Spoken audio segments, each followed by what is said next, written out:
Hürmetli Türk dostlar, hürmetli konaklar, Kazak halkının nezdinde başka sözünün örgü kıymatına asa tarihi var. Osman içinde onun etinin Türk takımı söylemez.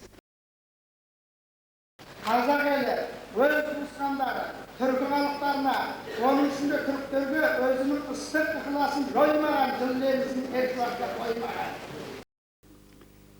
Ne gerek endi bizim jastарға? Menimçe қазір bizim jastарға üç нәрсе, мына ilgari сөйлеу үшін республиканың. Біріншіден, білім керек, өнер керек, оқу керек, іздену керек. Қазір мынандай пікір бар. Егеменді ел болдық тек өзімізді ғана оқиық. Өзіміздің адамдардың мұрасын ғана зерттейік, өзіміздің тарихымызды ғана білейік. Жоқ, ол болмайды нәрсе. Өзіңді жақсылап біл, басқаны да біл. Басқамен өзіңнің теңдесетін жерің қайсы, кемшілігің қайсы. Басқадан не үйренуге болады? Сондықтан да айналайын балдар сіздерге айтатын нәрсе, ең керек нәрсе ілгері жылжу үшін міне білім.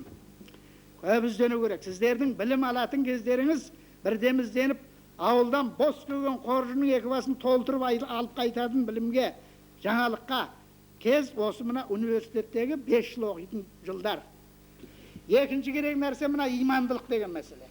Осы имандылық жақсы болмай, жақсы бір-бірімізбен қатынас жасамай, бір-бірімізге ізет көрсетпей, арамызда татулық болмай, бір-біріміздің парқымызды білмей, ұлымызды қыздар сыйлап, қызымызды ұлдар сыйламай. Мына имандылықтың өзінің, мына түріктер айтып жатыр, екі шарты бар дейді. Бірінші шарт мына нәсілдің тазалығы деп жатыр. Жазып жатыр қазір түріктер. Соның кейін мына түркі халқы өте батыл халық болған, жауынгер халық. Өмірі ат үстінде жүріп сайыспен, мына шоқпардың күшімен, білектің күшімен қорғаған осынша сонау Қара теңізден Алтайға шейінгі, Днестірден сонау неге шейін жатқан жердің бәрін қазақ өзінің осы аттың үстінде жүріп шоқпарымен қорғаған. Сол неден? Қажырлықтан, қайраттылықтан, мойымайтындығы, төзімділігі. Адамда ар намыс болу керек. Түркітектес халық дегеннен кейін мен түркі өкілімін. Ана мағжандар қалай жырлаған түркіні. Арға там ер түрік деп кім Жүсіпбек мақтан еткен. Ой түріктің көші қонай, түріктің даласай, түріктің ұл-қыздарай, қайраткерлігі олардың. Асауаттарға балық салып жіберіп, кейбір тамаша түріктің қыздары тақымға басып тартып алған кезде асаулардың мойны үзіліп кететін болған. Ондай қайрат қыздар қазір қайда? Жүдеп кетіп баратырмыз. Міне нәсіл тазалығын сақтау үшін халықтың осы дәстүрін, осы традициясын, осы салт санасын, осы қабілетін сақтауымыз керек деген бір қатты айтылып жатыр қазір. Түріктектес халық, соның ішінде қазақ халқының жастары сөзге берік болу керек, шыдамды болу керек, қиындықтарды жеңе білу керек, айтысқанды жұдырықпен емес, біліммен алып түсу керек. Мына заманда, алмағайып заманда айтыс көп болады.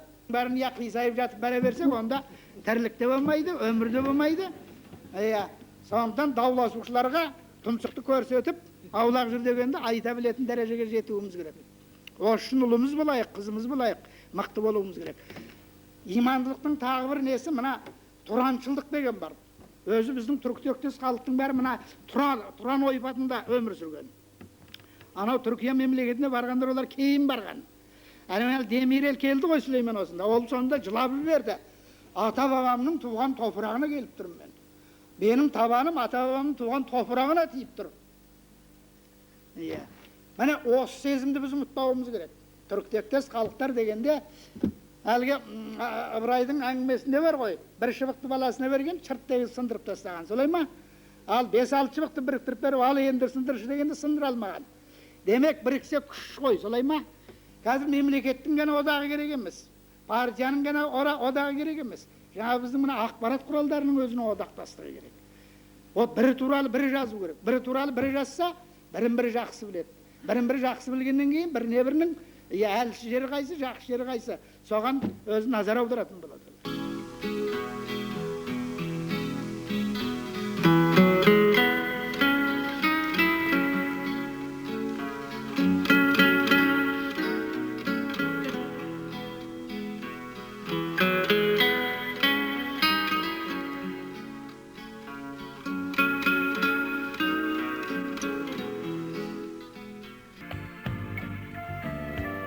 Темірбек Қожекеев, анықтаманы қажетсінбейтін адам.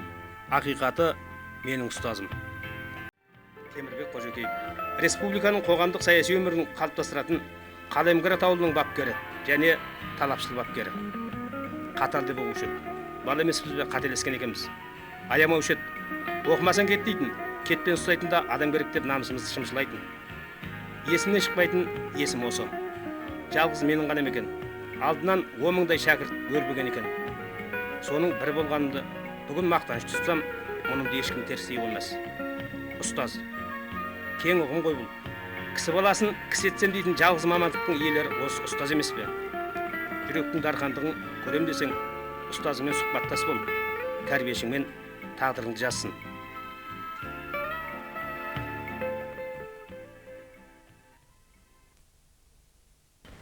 Бұл университет менің өмірімнен үлкен орын алады. Бұл университетті мен екінші емдеуіме болады. Бұл университетке мен 1948 жылы 22 жасымда келдім.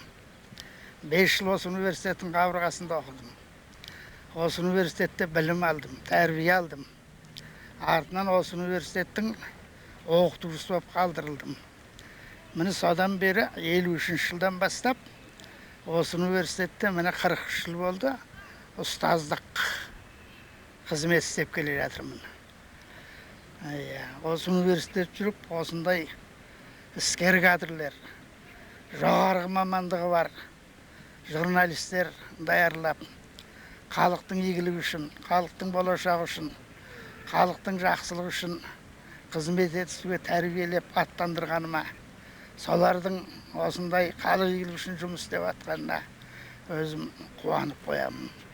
Көп ойларға батамын.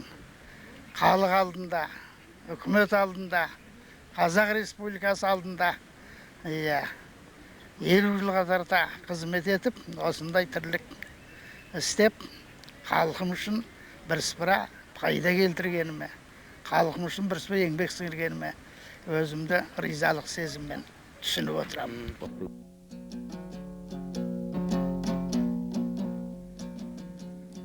Бүгін ұстаз ауылында үлкен той. Темкең 70-ке келіпті.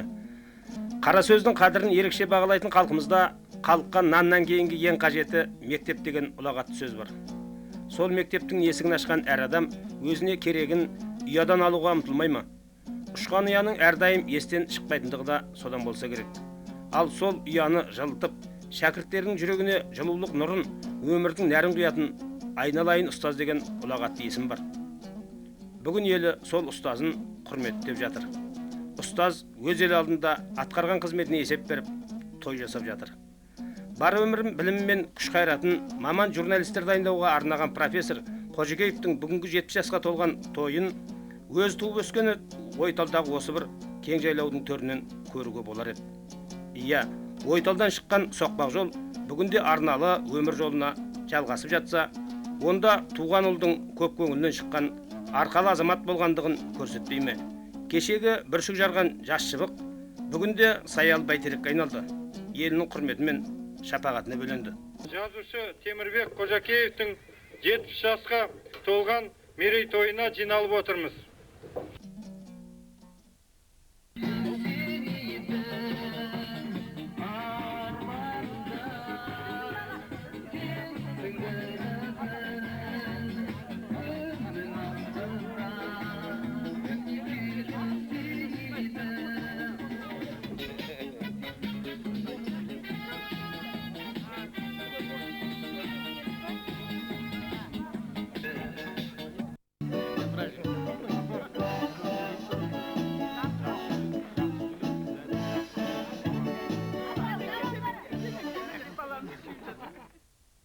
Бұл жиын елдің елдігін көрсетеді, жұрттың жұрттығын көрсетеді, ел ағаларының, тон жағаларының азаматтығын көрсетеді.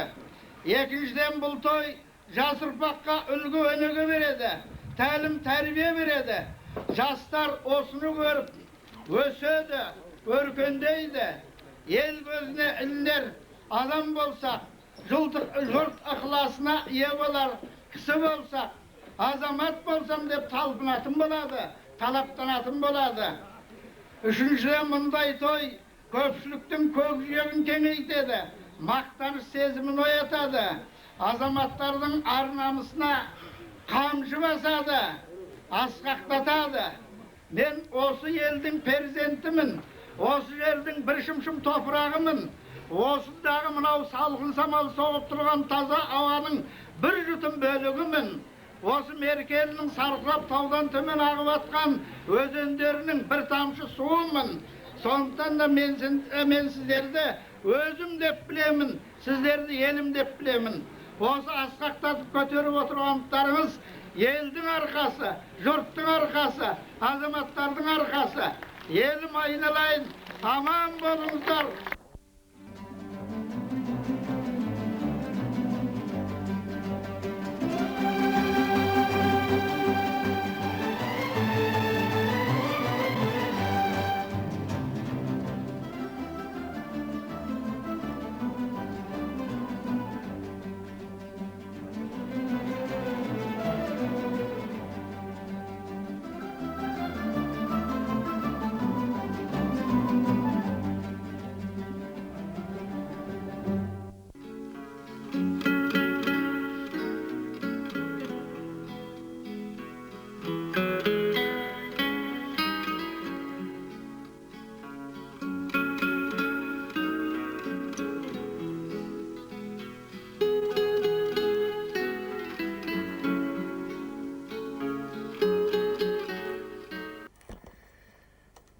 Азамат дегенді мен ойлаймын, еш уақытта арына қарсы бармау керек.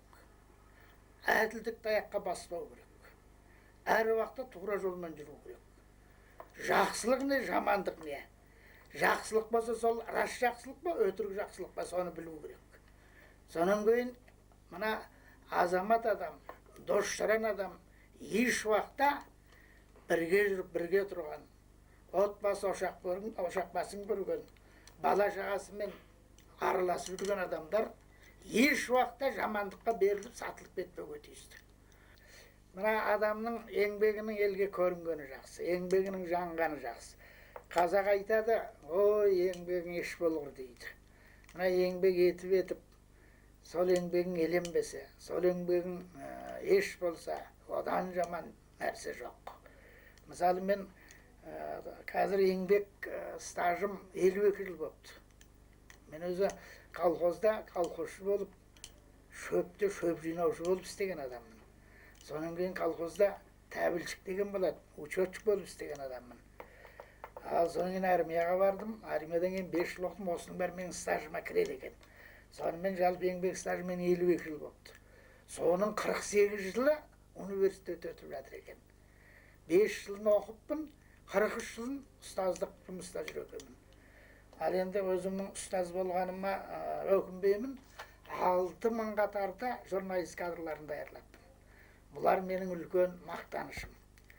Ел көп жазған романдар мақтаныш етсе, мен осы 6000 шығарған тәрбиелеуге үлес қосқан журналистерімді мақтаныш етемін.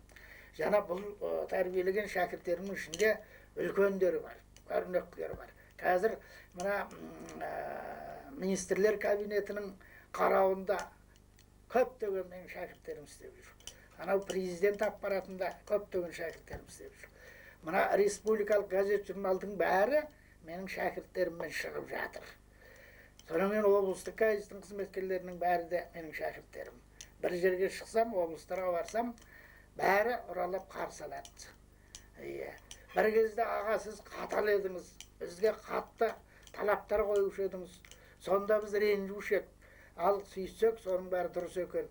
Сол сіздің тепкіңізден шығып, сіздің қатал талабыңыздан ширап, міне осындай адам болдық деп қазір мақтаныш етеді, өздері маған рахметін айтады.